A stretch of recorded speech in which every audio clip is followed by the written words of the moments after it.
Hey everyone, I'm Hallease Beast. I'm a digital storyteller and video producer. And I'm Mr. Hallease. I'm a caffeine addict and a nurse. Oh, you did it like in one take this time. Yeah, I looked at the coffee for inspiration. Okay. And then as my muse, and then, I got it.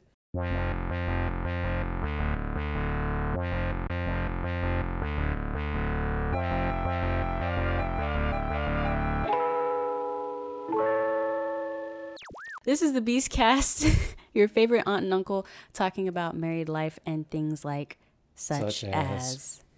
So yeah. Today's topic we're going to talk about, it's actually a much requested topic by many of y'all on YouTube, and I think a little bit of crossover via the podcast's listeners as well. And the topic is children, and do we want children, and how do we feel about children and all that. So we're going to get into all that. Cool. So the springboard, I feel, is the question itself. Yeah. And I know that a lot of couples start getting up to the age of 30-ish, or you start, you're in a relationship for a certain period of time, say over like a month, probably. And, the question inevitably comes up. Do you want kids? When are you having kids? How many kids? All of that stuff. And I feel like it's weird for us because, we're kind of hitting that middle ground phase because we've been together so long and it hasn't happened that now, what's the generation before us? What's our parents' generation? Generation X. Are they Xers?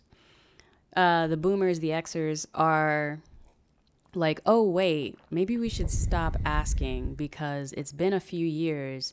Something actually might be physically hindering them from having kids. And it's kind of like, you should think of that like from the jump. Like, just don't ask from the jump. You know what I mean? Yeah, I mean, what are kids evidence of? The fact that you're having sex. Right. And it's also like a weird invasion of privacy. Yeah. It's like you're asking me how many times I sleep with my wife to the end product of a child. It's weird, man. It's just strange. Anyway. But we should answer the question, because I get this on the channel a lot too. A lot of people ask just in general when we're having children. And I understand them asking because you're on the channel. So it's kind of like, I guess, I don't know. Right. Well, the answer is maybe. Right, yeah. So to get straight to the point, the answer is maybe. But please stick around for the rest of the podcast. Yeah. Because inevitably I'll say something stupid. Yeah. You'll get a chuckle out of it. Yeah. I'm indifferent. So let's set it up. Okay. All right. So picture this. It's a family outing type of thing. My parents are here. My sister and her boyfriend are here. So we're here. We're downtown. We're in like the Pearl getting ice cream. Smattering of children. Just kids everywhere. This woman comes out of this ice cream shop that we're in line for with this child in hand. So he's like a screaming child.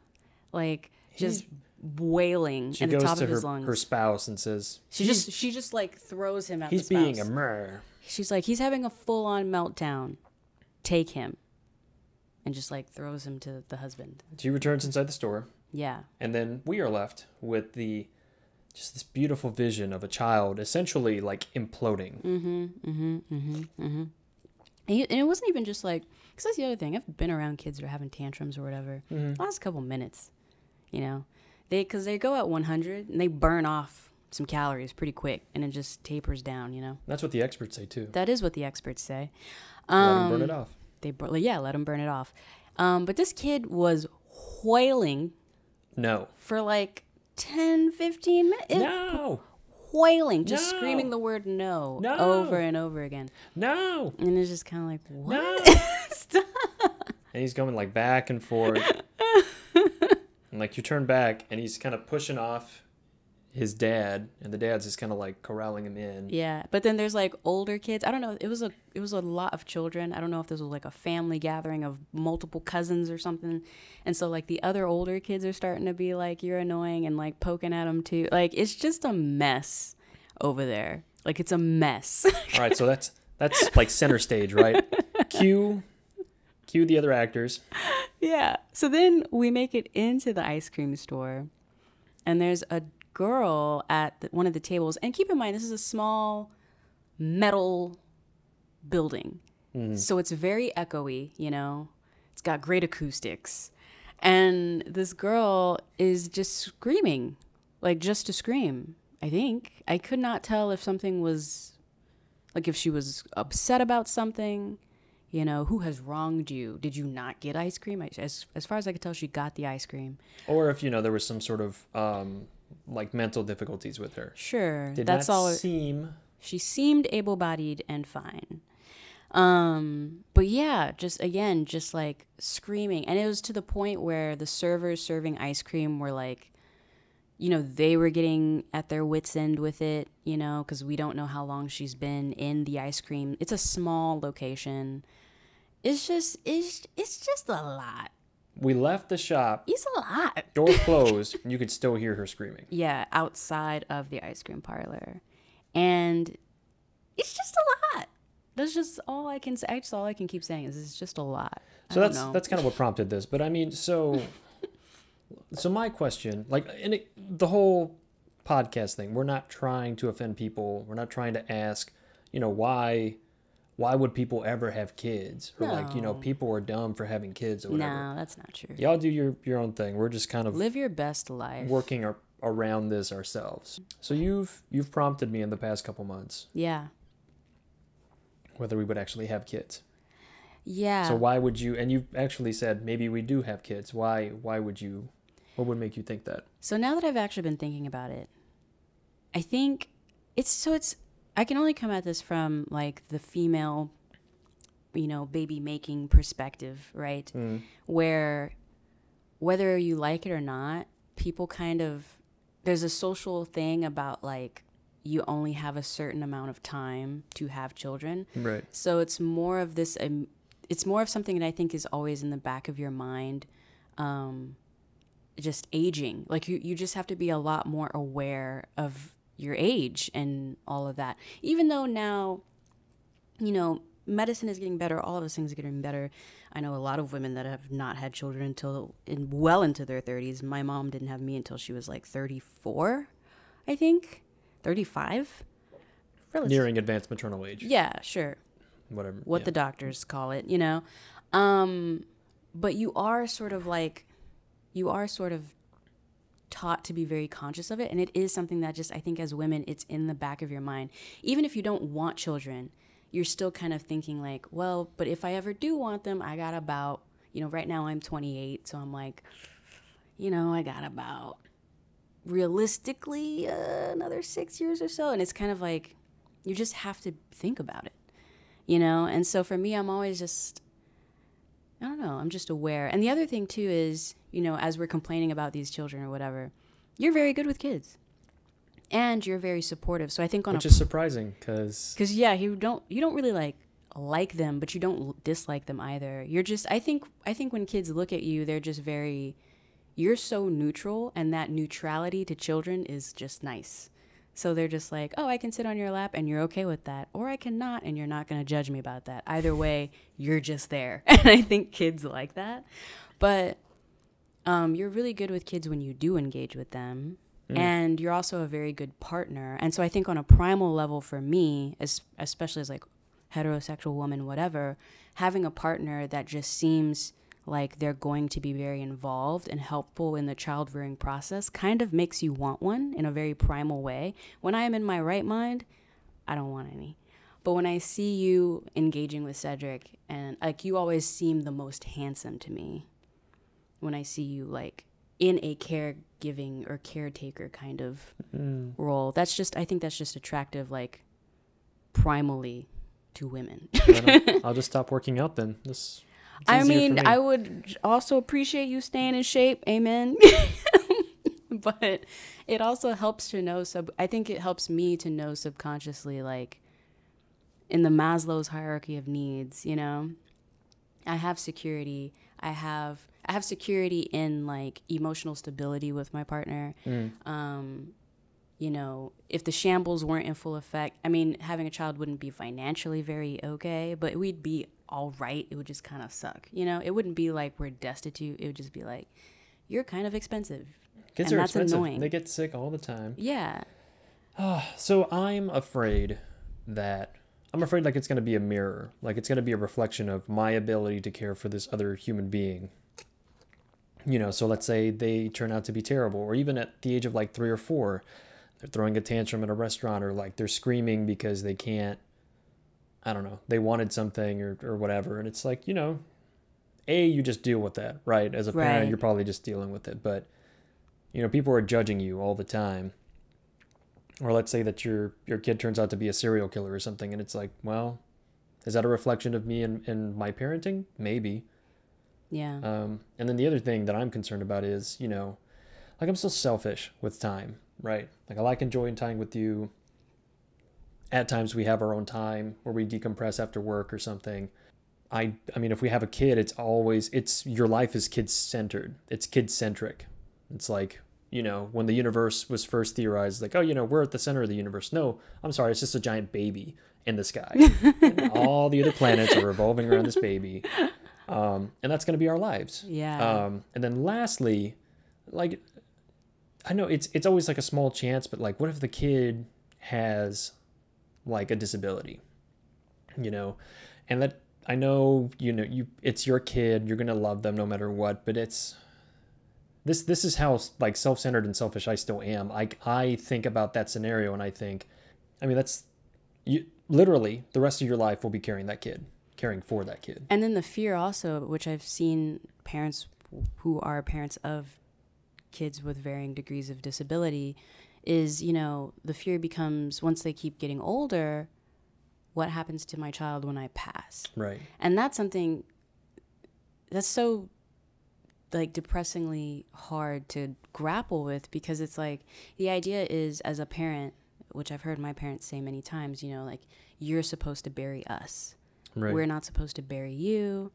But then, and I assume for parents, there's like a beauty of that, right? That a piece of you lives on in some way through your children.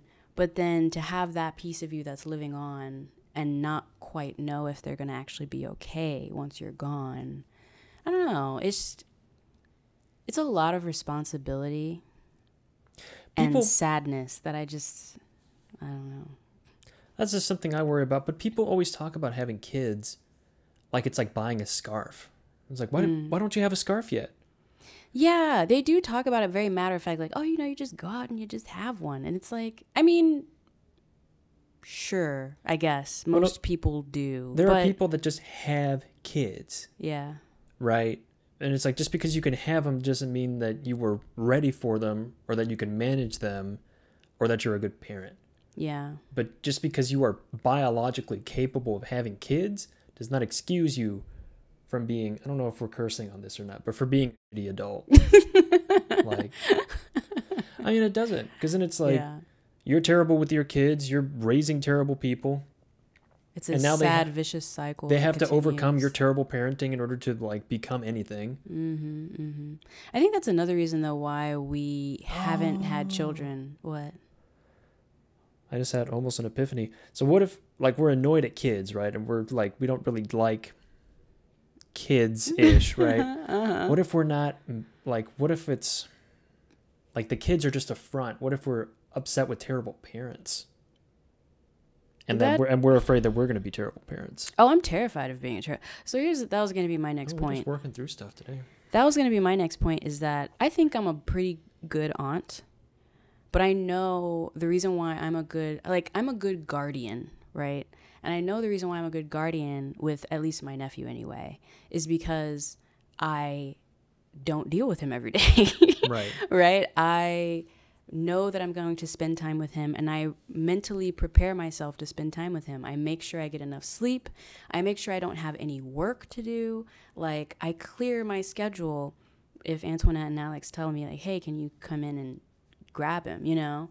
I clear my schedule for him so that way I can be completely devoted to engaging with him, playing with him, helping in developmentally seeing what he's up to, shapes, numbers, all the things, you know. I can listen to that jingle about stomping and counting with Sesame Street. Or Baby Shark. Yeah, 100,000,011 times because I've mentally prepared myself to do it for the sake of the child.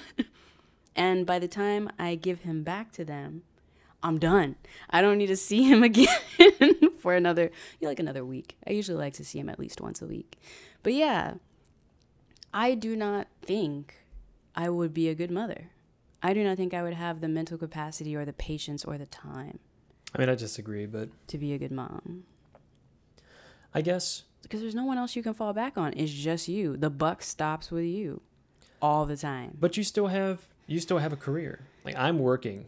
That's the other thing, too. Like, right now, I have I'm here, I'm there, I'm everywhere. I'm gone a lot. Like, that's what I'm saying. I'd be a very hands-off mother. Well, your capacity for stuff is, like, you're at 95%. Yeah. Yeah. If you put in a baby, then it's like 45, 50% needs to go. Yeah. Which I'm not, in a place to do that. So I guess it comes down to whether you feel complete in your marriage without having a kid. So people need to have kids, right? Like, you need to propagate the species. Mm-hmm. I just don't, like, now in this modern age, we can choose whether or not we need to have kids. Whereas before it was, I need help on the farm. Yeah, free, cheap labor, for sure. But, so, like, do you feel complete enough in your marriage? Like, is it a question of feeling complete enough in your marriage? Yeah, I do wonder that. Because I know for me, I keep saying, so I guess I should fill y'all in. So I remember, what was it, like year 4 or 5? I said this to you of our marriage, where I basically said, yo, I'm never going to be, or I don't, at least at this point in time in my life, if I'm looking in my future, I don't think I'm ever going to be the woman that's going to wake up and be like, let's start trying. I want to be a mother, And this is before Cedric and everything, too. I just don't. I think, like, for me, it's like, if a kid happens, then cool. But if it doesn't, I'm not stressed about it, because I feel very fulfilled in my life with you as it is. Yeah, I mean, I knew some people that said, I asked them because we were...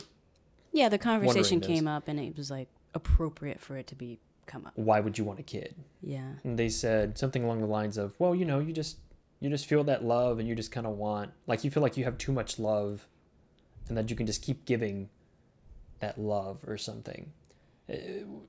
Which just kind of sounded like, just get a dog, just get another dog. Yeah, get another dog, or volunteer, or there's just so many other things. I don't know. They made it sound like it was like getting a more expensive dog. Right. Getting a puppy. And to me, I was like, but it's a whole other person. Right. I remember when Cedric was born, and then a month or two passed, and I would just look at him, and he was like starting to make grimacy faces and things like that. And it's just like, you weren't even here 2 months ago. Like, you literally materialized here. You weren't here. And now you're like a whole situation. It's just great. How do you just haphazardly... I don't know. Well, then also, like, how will the baby impact you? Yeah. Like, there's all the physiological change. I'm terrified of pregnancy, man. Like, it literally permanently changes your body. Yeah. Like, yeah, you bounce back or you do whatever, but it's like those muscles, like all the abdomen and stuff, like there's expanding, and then there's like stretching that just never fully comes back. Yeah. That's a big movement online now. Women starting to show just the postpartum bodies, for sure. And like trying to normalize that, because it's kind of not normalized, as you would imagine on the internet. Not everybody's going to snap back, Well, yeah, if you don't have a personal trainer and right, and like a dietitian and a full-blown, whatever. If you're not making millions of dollars, you're not going to snap back. If you don't have a team that pushes you to snap back. If that's even your goal. I mean, I don't know. And then also knowing what my mom went through to birth me, birth my sister. This postpartum depression. Postpartum depression, that is a huge situation. Gestational diabetes. It's a lot, y'all. And I think that's the other reason why we haven't had children yet. I wish I could find the study. If I find it, I'll link to it. But it talks about how the more knowledge women have and men have about just procreation in general, the longer they wait, generally, if ever, to have children. Well, so what what really bothers me is how people trivialize it, because it's like how quickly we forget that women would die from this, like, all the time. Texas still has one of the highest mortality rates. The United States still has some of the highest mortality rates. Yeah, and then our state specifically, it's bad here.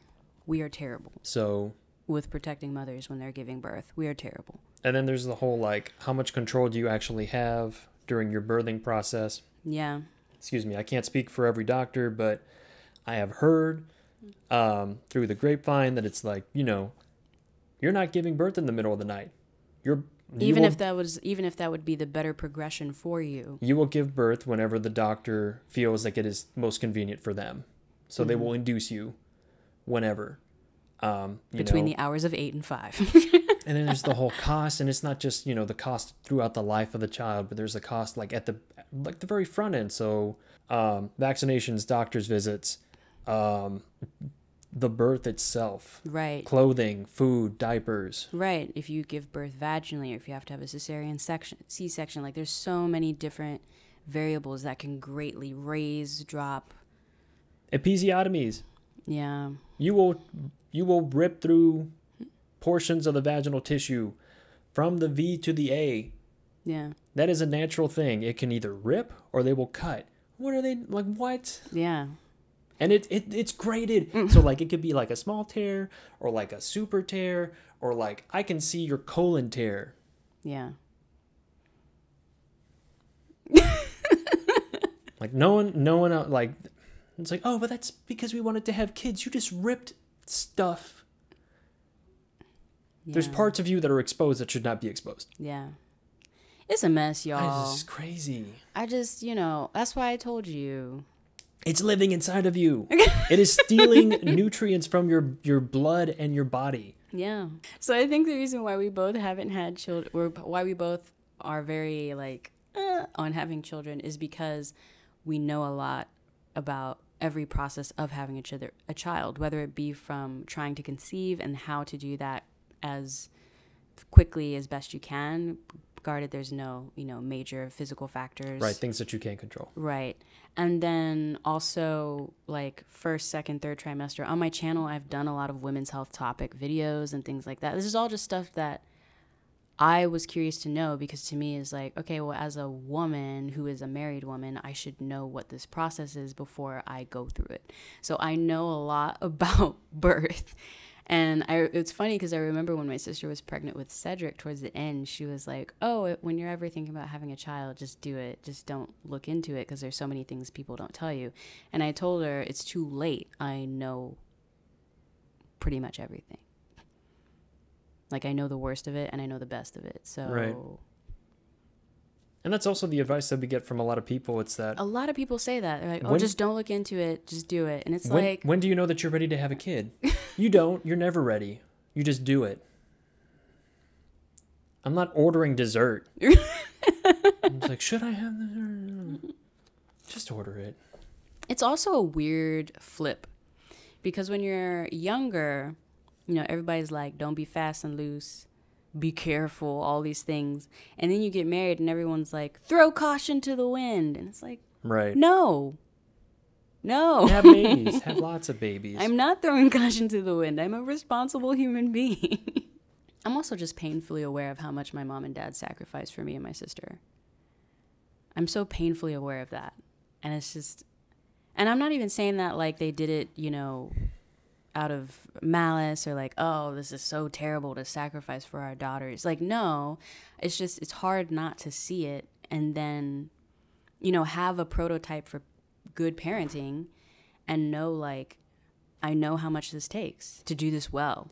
Right. I mean, we appreciate what our parents have done. Like, our parents, we know our parents sacrificed a lot for us. Yes. Like, we understand, there's a point to having kids, like we stated before, but I mean, it just doesn't make sense to us. It really doesn't. At least right now, no. It does not make sense. But that's why I've always said to you, I'm never going to be the woman that wakes up and is like, oh, I'm ready to have kids. Let's start trying. Woo. That's just not who I'm ever going to be, because I will always be weighing the pros and the cons. And that's why I told you I feel like this is a decision I'm going to delegate to you, which I know, like, feminism or whatever, y'all going to be however you feel about it. I'm just very indifferent to it because I know that if you ever just said you wanted to have children, then I know I have a partner who's going to support me through all of that. You know what I mean?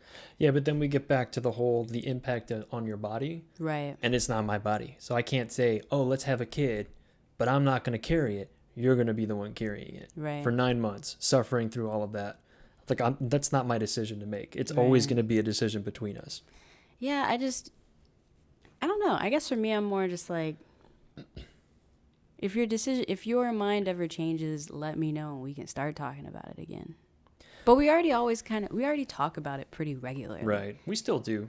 I think we started talking about having kids like more seriously. Right before the house thing. Before the house. We were talking very seriously about it. Like, oh, are we going to do this or not?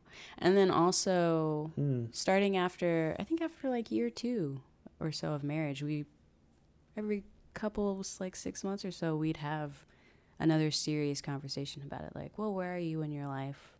Where am I in mine? What are we trying to do? You know.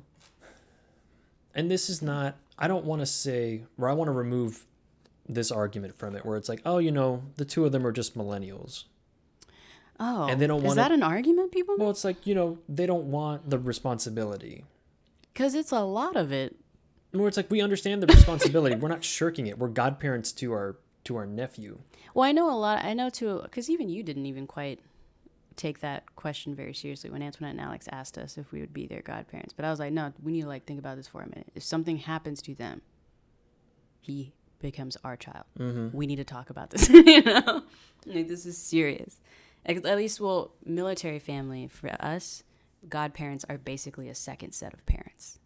Like, you grow up with them too, so that way, if anything does ever happen, it's not you just going off to live with some strangers. You have built a relationship or rapport with them. So that was like, to me, it was like, oh, okay, if we ever leave Texas, I have to make it a point to come back here to see him, you know? Right. Like, this affects our life. The point is that we know that it's responsibility, and we just don't want that type of responsibility. Some people don't want pets. Some people don't want like other things that are higher maintenance. Yeah. That doesn't mean that they're trying not to adult. Like I find that stupid and insulting. Yeah. Where it's like, oh, you know, they're millennials. They just don't know. And it's like, no. I know exactly what's involved in that. Yeah. I just choose not to do it. Yeah. Yet. Yeah. If that ever comes to pass. Yeah. And then I remember when I was a teenager, I was an ass. My parents were going through stuff, and you're a teen, so you understand that your family's going through something, but you're also a teen, so you're just like very self-centered, next level selfish, you know, so you're just like, I don't care that you're going through something, I want to learn how to drive, and like, you know, just insensitive, you know, and it's just... But that's the nature of kids. Like, kids are always going to be self-centered until they are, like, self-actualized. Right.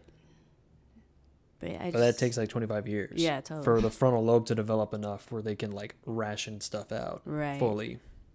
So keeping that in mind, I've only been fully developed, self-actualized for, 3 years now? And then I'd want to pay for them to go to college... You know. And I'm still paying off student loans. Yeah, but so like my parents paid for me to go to college at great expense to them. You know, they were not rolling in dough. And they did. It's just a lot, man. It's just a lot. So the kids depend on you, and like they can't really verbalize stuff until they're like maybe 4 or 5. Cedric is just now useful. He can open and close doors sometimes, and that's semi-useful. Not always at the right time. Right. And so it's like, you're so tiny and, like, not helpful. Well, no, so, like, 4 or 5, they can talk in complete sentences. They like, you know, they're talking about stuff. He's not bad. I'm just kidding. But then from, like, 5, you only have until, like, 5 to 12, and then puberty hits, and then they hate you. And then they hate you for no reason. I was so mean to my mom. You got, like, 7 years. You got, like, 7 good golden years. Until... You know, they're out of the house or they're like... Yeah. They're good. Yeah. It's so hard. It's just it's gonna be like. I like sleeping. It's just a lot. I love sleeping. I love sleeping. I love going out on trips. So this is hilarious. So we were out with so Mr. Hallease's mom and dad. I think they're still holding out hope for something to happen. I don't know. They should not hold their breath, but they are, irregardless. They are holding their breath. And your dad was starting to talk about like how he would sleep on the floor with you and your sister because we were afraid. Because y'all were afraid of monsters. And he's talking about it like so gleefully, like, oh, it was so sweet to do those things. And Mr. Hallease and I are looking at each other just like, that sounds terrible. It sounds terrible. You know what's a good time? Sitting here at the Pearl, getting a beer, having a nice... This sounds like a great thing to do. Spontaneously going to the beach. Yeah, that sounds delightful. Not coming home after a 12-hour shift working like train yards. Yeah. And then having to sleep on the hard ground because your kids are... That sounds terrible. That does not sound fun. At all. I mean, I enjoy napping with Cedric sometimes. But that's usually because I'm sleepy too. And so I'm like, yeah, nap. Let's do it. I think this is devolving into like complaining now. Yeah. It's not for us yet. I contend that when our dog will be 11, Dakota will be 11 January, February, right? Once she passes. And then the other thing that I've mentioned was that once you hit about 30, then we could start talking about it. So Dakota's going to pass in a couple years, God forbid, but I mean, she's gonna pass. My mind will not change because the dog passed. That's more of a situation. Once she passes, there will be a vacuum. For you. No offense. I loved my dog very. She's the best dog I've ever owned. I've owned a few dogs. She's the best one, and she's amazing. She's a good companion dog. I'll be sad to see her go, but I have put dogs down before because of old age. It sucks, but it is a necessary evil. We're talking like cold-blooded stuff. She did it with her hands and everything. Stop it. No, I did not. But squeezed the life out of them. Stop. She cannot be stopped. And so putting her down, it'll be sad, but it won't be a void situation. It'll be that time of my life has come and gone, and that's a beautiful thing, and that's it. It won't be, oh, I gotta fill it with a baby now. No. That's more, you keep saying that, and maybe that is what it'll trigger for you, but Dakota passing will not trigger that for me. Let me I'd just get another dog. Let me posit something to you. Okay. So you have a baby. Baby is fully reliant on you. Cedric is almost 2, right? Can do some stuff. He's pretty smart. It's taken to the age of 2, though. But he's not doing everything voluntarily yet. No, he will probably do more things voluntarily, probably around the age of 4, right? That's 4 whole years. Yeah. With a dog. Yeah, it's only like a year and a half. Not even then, because you if you get a rescue. Dakota was 4 when we got her. It was great. So instantly, Dakota knew how to sit. She was house trained. She knew how to fetch. She would like stay at your side. She would heel. We had that instantly. Yeah. Why would you invest in a child where you don't actually know what you're getting? Which actually that leads me to my next point. Have a baby. Wait 4 years. Maybe they're terrible. Maybe they're not. Have a dog. Adopt a dog. We've had 6 going on 7 years with this dog. The best dog. Everybody loves her. She's super on top of it. She listens to you. And it's like a lot of that is because she comes from prior trauma. But yes, she's a really great dog. She's a really good companion. I'm just saying, dog. You're like, oh, we have just so much more love to give. And it's like, yeah, but you have a dog that actually listens to you for a lot longer and is loyal to you to the day that they die. That's very true. But my response to that then, adopt pets, y'all. That's all I'm saying. Instead of adopting a dog, because then we're equating children to dogs, and we really shouldn't do that. Nope, you did that. I just put it on the table. No, you said, oh, when the dog dies, I'll need to replace it with a baby. And it's like, no.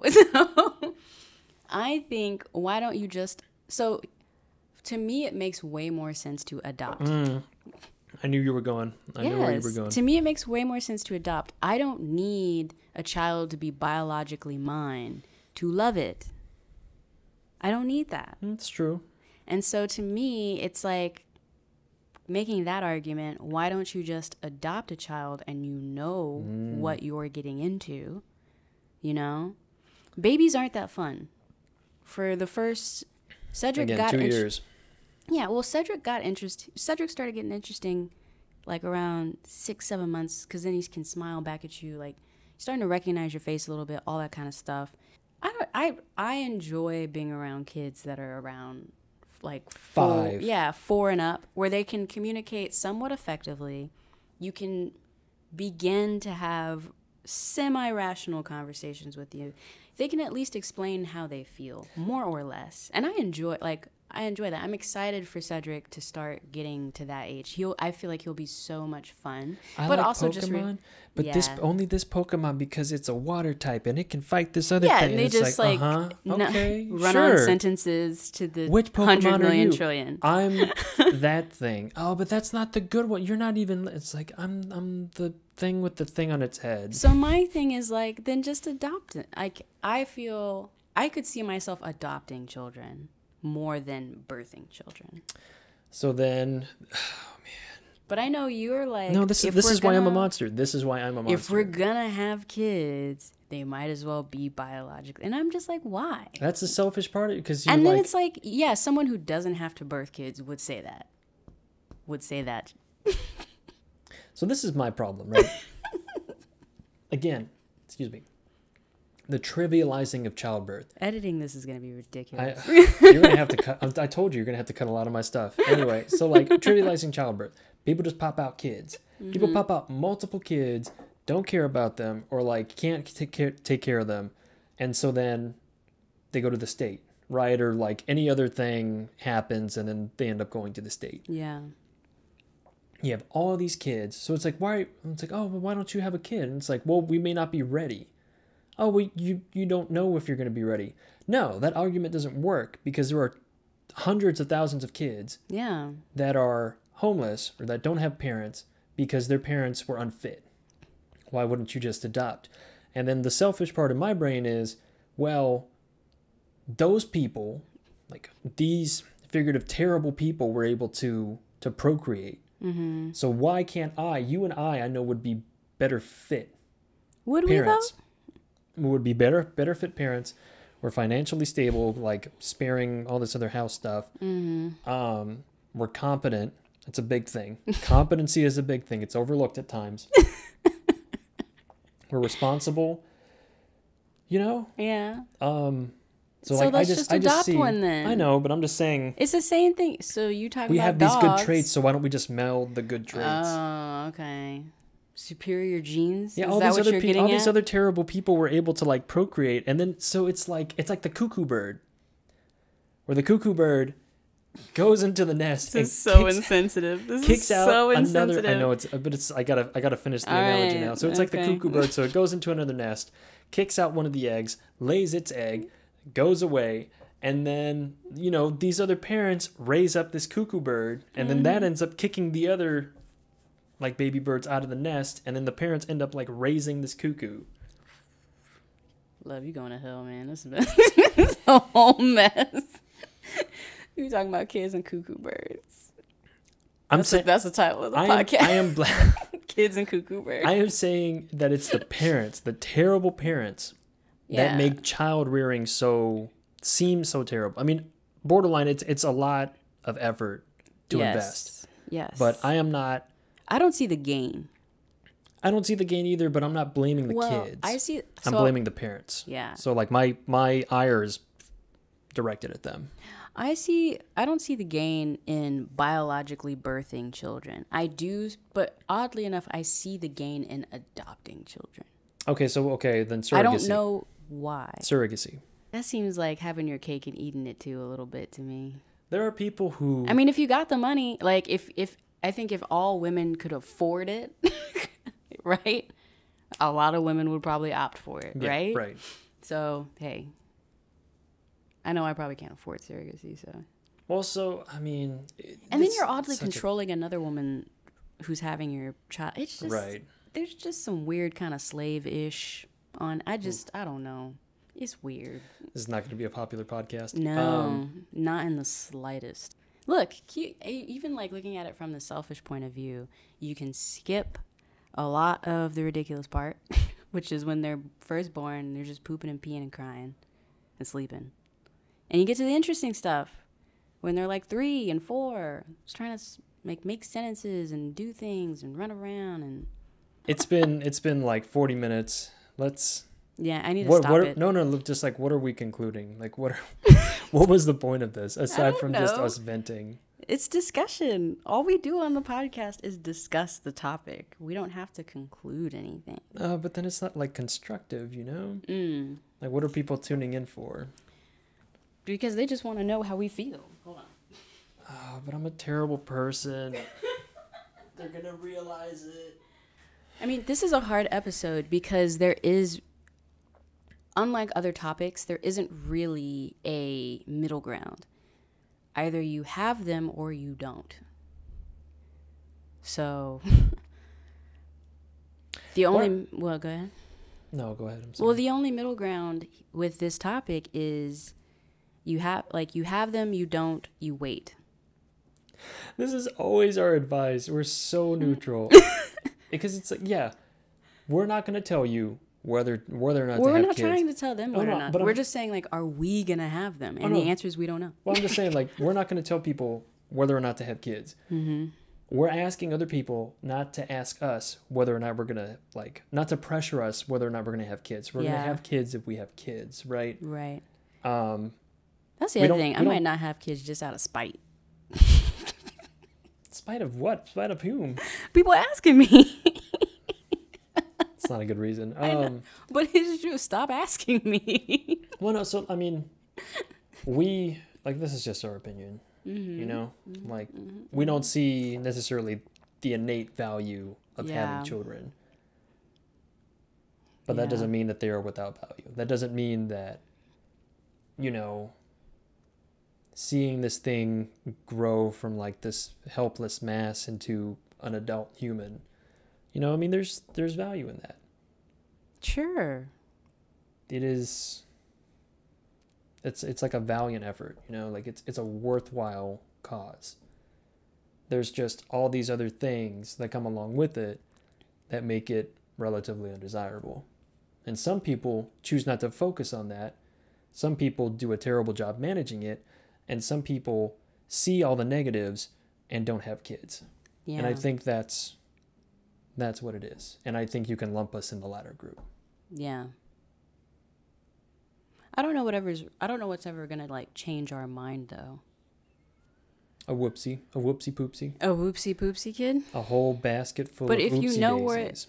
But if you know what you're doing, you don't have whoopsies. That's the thing. If we have an accident, I will know what led to that accident. It won't really be an accident. It would be more like we just stopped caring about trying to not prevent it.